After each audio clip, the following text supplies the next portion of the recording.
Hi friends, welcome to my channel Ratna Anupindi. ఇవాల్టి video వంకాయ ప్రియులకి పండగ. ఇవాల్టి వీడియోలో మనం చేయబోయే వంట మసాలా నూనె వంకాయ. ఇది జీరా rice, plain rice, chapati, biryani దేనిలోకైనా సైడ్ డిష్గా చాలా బాగుంటుంది. ఈ కూర చేయడం కూడా చాలా ఈజీ, పెద్ద టైం ఏమీ పట్టదు. మరి ఎలా చేయాలో ఏమేమి కావాలో వీడియోలోకి వెళ్ళి చూసేద్దాం రండి. మీకు ఈ వీడియో కనుక నచ్చినట్లయితే లైక్, షేర్, కామెంట్, సబ్స్క్రైబ్ చేయడం ద్వారా మోటివేట్ చేయండి. ఈ మసాలా నూనె వంకాయ చేయడానికి ఇలా తెల్ల వంకాయలు లేతగా ఉండేవి తీసుకుంటే చాలా బాగుంటుంది. ఇప్పుడు ఈ వంకాయలు శుభ్రంగా కడిగి వీడియోలో చూపించినట్టుగా 4 పక్షాలుగా తరిగి నీళ్ళల్లో వేయాలి. ఇప్పుడు 4 మీడియం సైజు ఉల్లిపాయలు తీసుకుని తొక్క తీసి వీడియోలో చూపించినట్టుగా సన్నగా పొడుగ్గా చీలికలుగా తరుక్కోవాలి.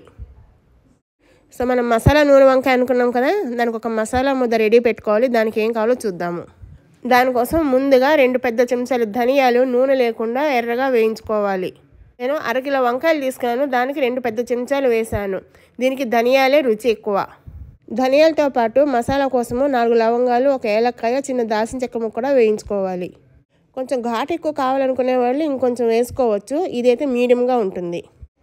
ధనియాలు కొంచెం వేగిన తర్వాత ఎండు కొబ్బరి వేయాలి. ఎండు కొబ్బరి పొడైనా వేసుకోవచ్చు, లేకపోతే ఎండు కొబ్బరి ముక్కలైనా వేసుకోవచ్చు, ఏదైనా పర్వాలేదు. నేను ఇప్పుడు పొడి వేస్తున్నాను, నా దగ్గర ముక్కలు లేవు, అందుకని పొడి వేస్తున్నాను. ఈ ఎండు కొబ్బరి కూడాను ధనియాలకి సమానంగా ఉండాలి. అలాగే కారానికి సరిపడా ఎండుమిరపకాయలు కూడా వేయాలి. నేను ఇక్కడ 2 రకాల ఎండుమిరపకాయలు వేశాను. 2 మిరపకాయలేమో కారం కాయలు వేశాను, 4 ఏమో రంగు కాయలు అంటే బ్యాడిగి చిల్లీస్ వేశాను. ఎండు కొబ్బరి పొడి కదా, తొందరగా వేగిపోతుంది. అది వేగిన తర్వాత ఇప్పుడు నువ్వులు వేయాలి. నేను ఆల్రెడీ నువ్వులు వేయించి పెట్టుకుంటాను కాబట్టి వేయించిన నువ్వులు వేస్తున్నాను. పల్లీలు కూడా అలాగే వేయించినది వేస్తున్నాను. ఒకవేళ 2 పచ్చివి అయితే మాత్రం 2 వేరువేరుగా ముందే వేయించుకుని పెట్టుకోవాలి. ఇప్పుడు ఇవన్నీ వేగిపోయాయి కాబట్టి స్టవ్ కట్టేసి పూర్తిగా చల్లారనివ్వాలి. ఇది పూర్తిగా చల్లారిన తర్వాత అల్లము, వెల్లుల్లి, చిన్న చింతపండు ముక్క వేసి మెత్తని పేస్ట్ లాగా చేసుకోవాలి. ఇప్పుడు మసాలా ముద్ద కూడా రెడీ అయిపోయింది. ఇప్పుడు స్టవ్ వెలిగించి ఒక దళసరి గిన్నెలో కూరకు సరిపడా నూనె వేసి వేడి చేయాలి. వంకాయ కూరకి ఎప్పుడు కొంచెం నూనె ఎక్కువగా ఉంటేనే బాగుంటుంది. అలా ఇష్టపడని వాళ్ళు కొంచెం తగ్గించి వేసుకోవచ్చు. నూనె వేడెక్కిన తర్వాత మెంతులు వేయాలి. పోపులో మెంతులు వేయడం వల్ల మంచి రుచి, ఫ్లేవరు వస్తుంది.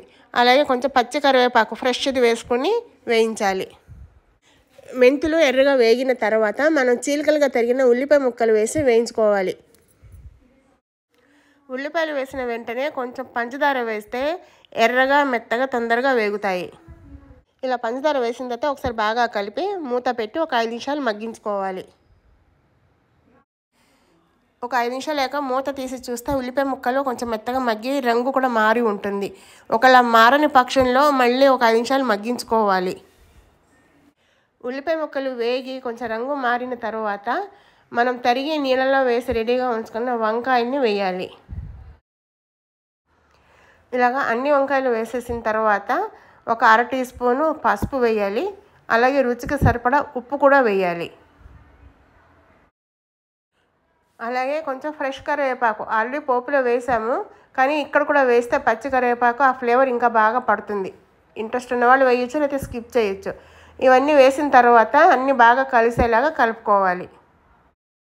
ఇలా బాగా కలిపిన తర్వాత వంకాయలన్నీ కూడా గిన్నెకి సరిపడాగా సర్ది, అంటే సమానంగా సర్దిన తర్వాత మూత పెట్టి లో ఫ్లేమ్లో ఒక 5 నుంచి 10 నిమిషాల సేపు కలపకుండా మగ్గించుకోవాలి. ఒక 7-8 నిమిషాలు అయిన తర్వాత అప్పుడు మూత తీసి వీడియోలో చూపించినట్టుగా పైకి కిందకి కలపాలి. వంకాయలు రంగు మారి ఉంటాయి, చూసారు కదా. వంకాయలు లేతగా ఉంటే తొందరగా మగ్గిపోతాయి, అందుకని ఒకసారి చెక్ చేయాలి. ఇలా మూత పెట్టి 50% మగ్గే వరకు మగ్గించాలి. ఇంకా కొంచెం మెత్తబడాలి. మూత పెట్టి ఇంకొక 5 నిమిషాలు లో ఫ్లేమ్లో మగ్గిద్దాము. ఇంకో 5 నిమిషాలు లేక మూత తీసి చూస్తే చక్కగా మగ్గిపోయి ఉంటాయి. ఒక్కసారి మళ్ళీ పైకి కిందకి కలపాలి. కలిపి మళ్ళీ సమానంగా వంకాయలని స్ప్రెడ్ చేయాలి. వంకాయని ఇలా సర్దిన తర్వాత మనం రుబ్బి రెడీగా ఉంచుకున్న మసాలా ముద్దని వంకాయల మీద వేయాలి. ఇలా మసాలా ముద్ద వేసిన వెంటనే కలిపేయకుండా అలాగే ఉంచి మూత పెట్టి ఒక 5 నిమిషాలు మగ్గించుకోవాలి. ఇలా కలపకుండా మూత పెట్టడం వల్ల లోపల ఉన్న ఆవిరికి మసాలా ముద్ద చక్కగా విచ్చుకున్నట్టుగా మగ్గుతుంది. ఈ ప్రాసెస్ అంతా కూడా లో టు మీడియం ఫ్లేమ్లోనే ఉండాలి. ఎట్టి పరిస్థితులను హైలో పెట్టకూడదు. హైలో పెట్టి వండాము అంటే కూర టేస్ట్ అస్సలు బాగుండదు. పైగా మాడిపోయే ప్రమాదం ఉంది.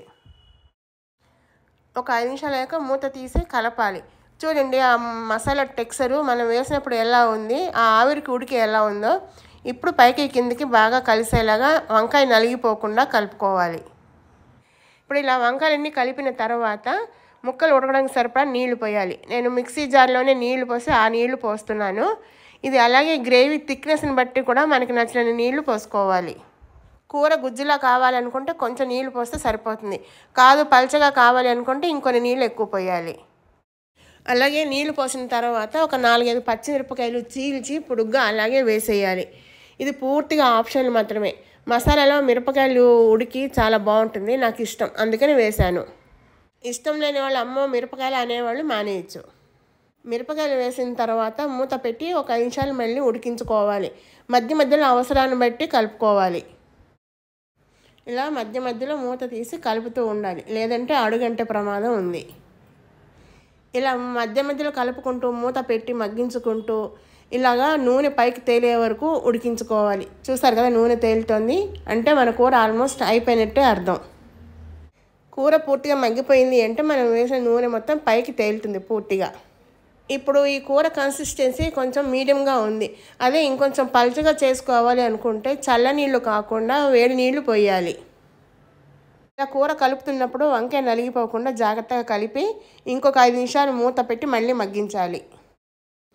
ఒక 5 నిమిషాలు అయ్యాక మూత తీసి చూస్తే మనం వేసిన నూనె అంతా తేలి చక్కగా మగ్గిపోయి ఉంటుంది. చూడండి ఎంత బాగా మగ్గిపోయిందో వంకాయ. ఇప్పుడు కూర అయిపోయింది అనుకున్నాక ఇంకా స్టవ్ కట్టేసి మూత పెట్టేయాలి. అంతేనండి, మసాలా నూనె వంకాయ రెడీ.